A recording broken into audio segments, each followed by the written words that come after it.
요한복음 12장 12절에서 19절.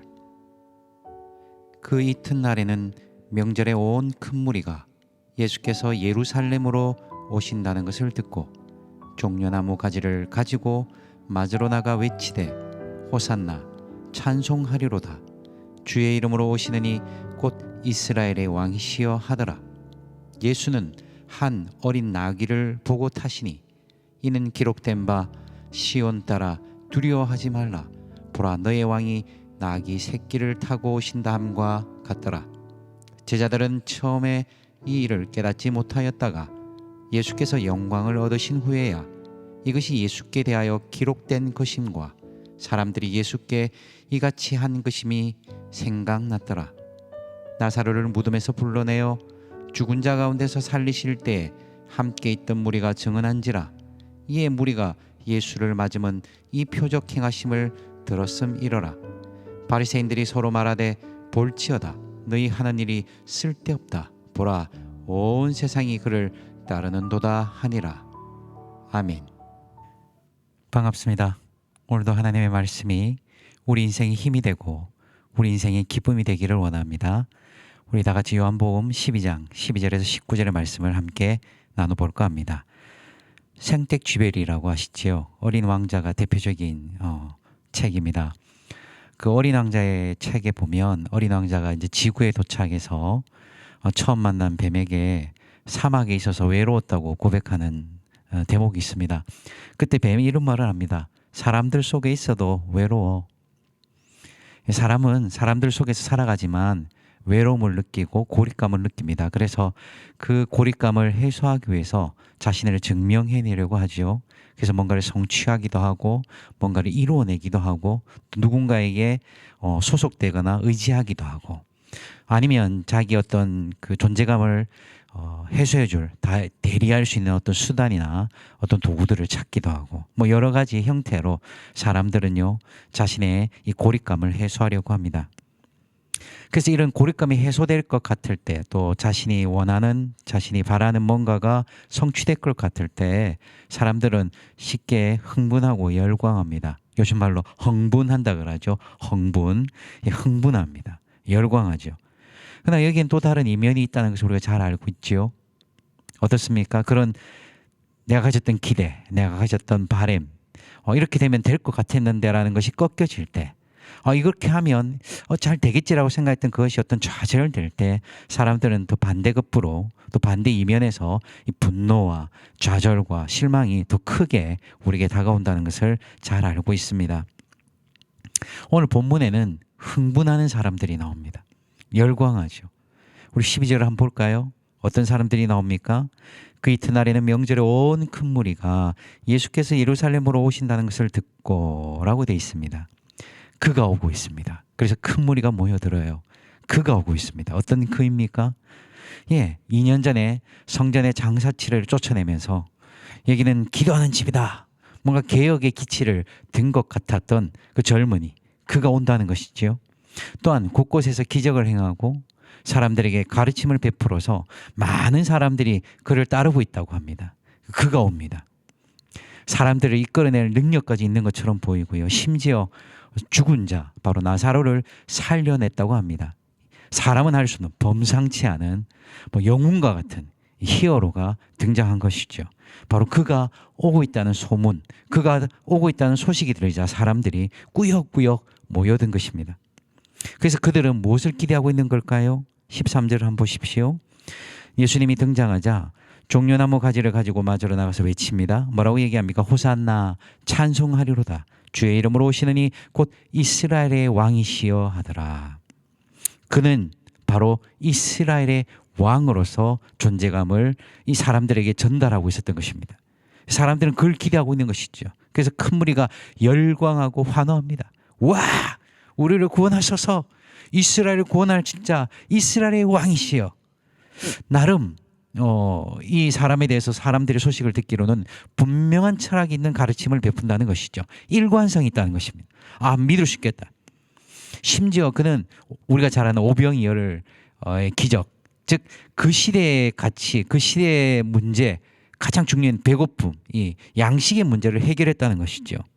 또한 그는 죽음의 벽도 무너뜨렸습니다. 사람을 살렸다는 것이지요. 만약 이런 사람이라면 이스라엘이 그토록 대망해왔던 메시아, 팍스 로마나, 로마의 평화 아래 이 힘의 평화, 굴종의 평화, 강제된 평화가 아니라 자신들이 그토록 갈망하는 다윗 제국의 회복, 다윗의 제국의 영광이 나타나는 그 메시아가 그가 아닐까 사람들은 기대하게 되고, 그 기대가 어떻게 됩니까? 집단적인 흥분을 드러냅니다. 그래서 그들은 무엇을 흔들었다고 되어 있죠? 종려나무. 이것은 마카비 이 가문이 있었습니다. 어쨌든 이 기니까 시간이니까 어쨌든 이 마카비 가문이 이 전쟁, 이 독립 전쟁을 하던 때에 나오던 이 종려나무인데 해방을 상징합니다. 정치적인 해방. 이 민족이 자주권을 회복했다는 그 표시로서 종려나무를 썼거든요. 그래서 이 종려나무를 흔든다는 것은 이 모여든 사람들이 모두 예수님을 향해서 뭐라고 생각하고 있다? 이스라엘의 왕이 온다. 그래서 사람들은요, 호산나를 외치면서 열광의 도가니가 형성되고 그 안으로 빠져들어갑니다. 그런데 여기서 갑분사라고 아세요, 여러분? 갑자기 분위기가 싸해지는 예수님의 행동이 나와요. 요즘 말로 이 분위기 어쩔 겨. 예, 어떤 겁니까?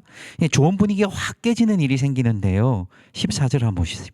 14절 한번 보시면요. 예수님이 한 어린 나귀를 보고 타셨다라고 14절은 기록하고 있습니다. 한 어린 나귀를 타셨다는 것이죠. 이게 무슨 문제일까? 뭐가 갑자기 분위기가 쌓여지는 거지? 오해하실 수도 있겠는데요. 만약에 예수님이 메시아라면, 그리고 물론 메시아 맞지만 사람들이 기대하는 메시아라면, 이스라엘의 왕, 이스라엘의 정치적 이 해방을 가져올 메시아라면 여기서 나귀를 타시면 안 됩니다. 뭘 타야 될까요? 말을 타셔야 됩니다.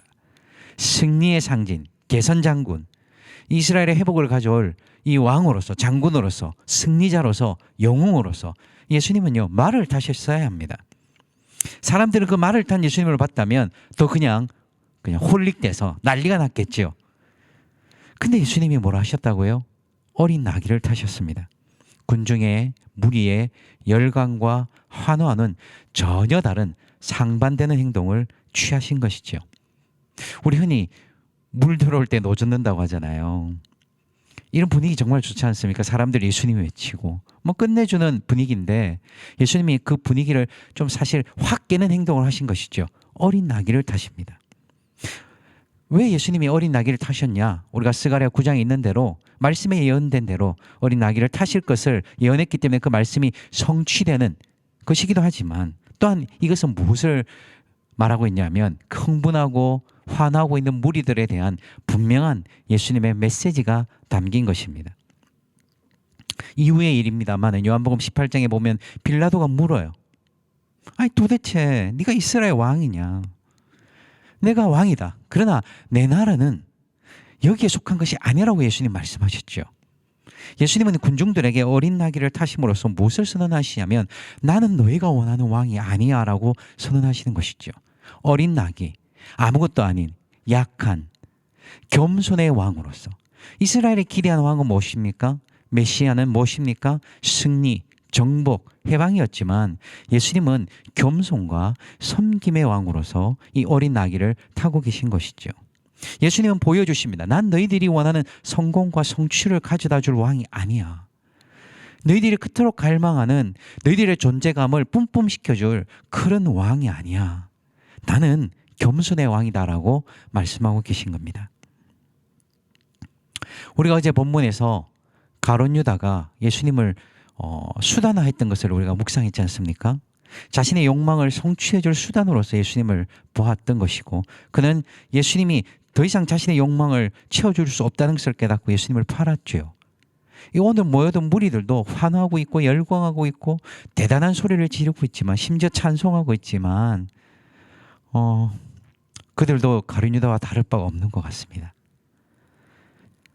자신들의 만족, 자신들의 원함을 채워줄 수 없다는 것을 깨달았을 때, 예수님이 자신들이 원하던 이스라엘의 왕 메시아가 아님을 깨달았을 때 어떻게 됩니까? 그들은 예수님을 죽이자고 소리를 치고 예수님을 죽여버려야 한다는 광기로 변질되는 것이지요.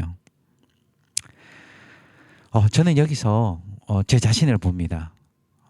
찬송을 합니다. 환호합니다. 열정도 있어요. 힘도 있고요. 놀라운 기대도 있습니다. 그러나 정작 예수님과는 한없이 멀어진, 예수님과는 한없이 이격된 떨어져 있는 우리들의 모습은, 나의 모습은 없을까를 생각해 봅니다. 신앙의 언어로 교묘하게 채색되어 있지만 사실은 그 깊숙한 곳에는 내가 원하는 것, 내가 바라는 것, 내가 기대하는 것이 꿈틀꿈틀대면서 이 겉면만 신앙의 용어, 겉면만 이 거룩한 용어, 겉면만 이 외양만 괜찮은 것으로 바뀐 내 모습은 없는지. 사실 다 알지 않습니까? 어린 나귀를 타고 오신 예수님, 이 겸손의 왕 예수, 우리 입으로 말하지만 사실은 우리의 마음에서 원하는 것은 뭐다? 말 타고 오신 예수님을 기대합니다. 겸손의 왕이십니다. 어린 나귀를 타고 오신 정말 섬김의 왕이십니다라고 말하지만 우리 속에서 진정 원하는 것은 말 타고 오신 예수님을 원하고 또 그 뒤에 자기도 그 뒤에 말을 타고 가기를 원치 않을까? 그게 우리의 본심이 아닐까? 호가호의라고 하지요. 사실 이 부분에 제가 정말 전문가가 아닐까 생각해 봤습니다. 하나님의 말씀을 말하면서도 때로는 흥분하고 때로는 열정이고 때로는 호산나를 외치고 있으면서도 감히 목회자로 살아가면서도 어쩌면 나도 예수님이 말 타고 오시기를 기대하고 그 예수님 말 타고 성공하는 그 뒤에 좀 따라가면서 나도 좀 뭔가 누리고 그런 것은 아닐까. 오늘 우리가 이 본문에서 이 군중과 무리들의 모습을 보면서 그리고 그들을 향해서 어린 나귀를 타심으로써 나는 너희들이 왕이 아니다. 너희들이 원하고 너희들이 그토록 기대했던 그런 왕이 아니야라고 말씀하시는 예수님을 바라보면서 우린 정말로 이 예수님의 길을 원할까? 정말 이 예수님의 길, 겸손의 길, 섬김의 길을 나는 정말 원할까? 말로 하는 것 말고 내 본심이 정말 원할까? 묵상하면 좋겠습니다.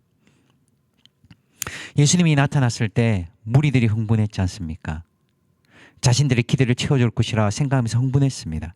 사실 제자들도 덩달아 흥분했습니다. 야, 이제 고생 끝났다. 야, 이 무리 봐라. 이 사람들 봐라. 이제 우리는 탄탄대로 성공의 길을 가는 거야. 이제 예수님이 딱 정권을 차지하시면 자 이제 우리가 이제 고생 끝난 거야라고 이제 생각했기 때문에 흥분했던 것 같습니다. 오늘 본문에는 나중에야 예수님께서 이렇게 어린 나귀를 타셨던 것이 무엇인지 깨달았다 이렇게 언급하고 말지만 다른 공관 복음, 다른 이 복음서를 살펴보면 제자들이 이때 누가 크냐로 싸웠습니다. 이제 고생 끝이기 때문에 이제 서열을 정하자는 것이죠. 그들은 싸웠습니다. 흥분했던 것이죠. 이제 자기가 성공할 것이라는, 이제는 좀 제대로 살 것이라는, 이제는 뭐 좀 사람들 앞에서 떵떵거리고 살 수 있지 않을까라는 이런 안도감 아니 이런 흥분들이 이 제자들에 있었던 것이죠. 오늘 본문에도 나오지만 이 19절에 보면 바리새인들도 흥분했습니다. 이 흥분은 좋은 흥분이 아니죠. 분노의 흥분입니다. 실망의 흥분입니다. 어떤 겁니까? 바로 예수님께서 이 이스라엘 사회의 중심으로 자리 잡는 것, 사람들의 관심이 집중되는 것, 사람들에게 많은 주목을 받는 것이 이 바리새인들에게는 심히 불편하고 심히 실망스럽습니다. 이제 그를 온 세상이 따르는구나. 이제 우리를 누가 쳐다보겠냐라는 실망과 좌절의 흥분이 그들 속에 감지됩니다. 사랑하는 여러분, 예수님만이 흥분하지 않으시고 묵묵히 하나님이 원하시는 하나님의 의중을 따라 하나님의 뜻을 성취하십니다. 박수 받을 수 있고 환호 받을 수 있는 그 길이었지만, 왕이 될 수 있는 길이었지만 예수님은 묵묵히 십자가의 길로 들어가십니다. 어린 나귀를 타시고 자신의 십자가의 길로 들어가고 계신 것이죠. 겸손의 길, 고통의 길, 고난의 길, 섬김의 길, 순종의 길로 예수님은 들어가십니다. 오늘 우리는 오늘 하루를, 아니 우리의 평생을 어떻게 살기를 원하십니까? 그저 흥분하고 또 실망하고 이제 고생 끝이라고 했다가 좌절해서는 하나님도 필요 없다고 얘기하고, 바리새인들처럼 자기가 주목받지 못하는 것에 화를 내고 그렇게 우리 인생을 계속 점철하면서 살아가는 것보다는 오늘 예수님의 길, 생명의 길, 이 진정한 하나님께서 원하시는 그 길을 우리도 걸어가면 참 좋겠습니다. 오늘 하루 종일 정말 이 하나님의 말씀을 생각하면서 이 겸손의 길, 어린 나귀를 타신 예수님을 생각하면서 오늘 하루를 살아가시기를 주의 이름으로 축원합니다. 여러분들 축복합니다. 기도하겠습니다. 사람들은 자신들이 원함을, 자신들이 바람을 예수께서 채워주실 것이라고 믿었습니다. 아니, 내가 믿었고 우리가 믿었습니다. 예수님께서 그들의 기대를 충족시키지 못했을 때, 그들의 기대와는 전혀 다른 길을 갈 때 그들은 분노하고 좌절하고 실망했습니다. 주님, 우리가 바로 그런 자의 모습임을 회개합니다. 오늘 하루도 우리에게 주어진 하루는 하나님의 이 의중을 묵묵히 순종하는 하나님의 은혜임을 깨닫게 하여 주시옵소서.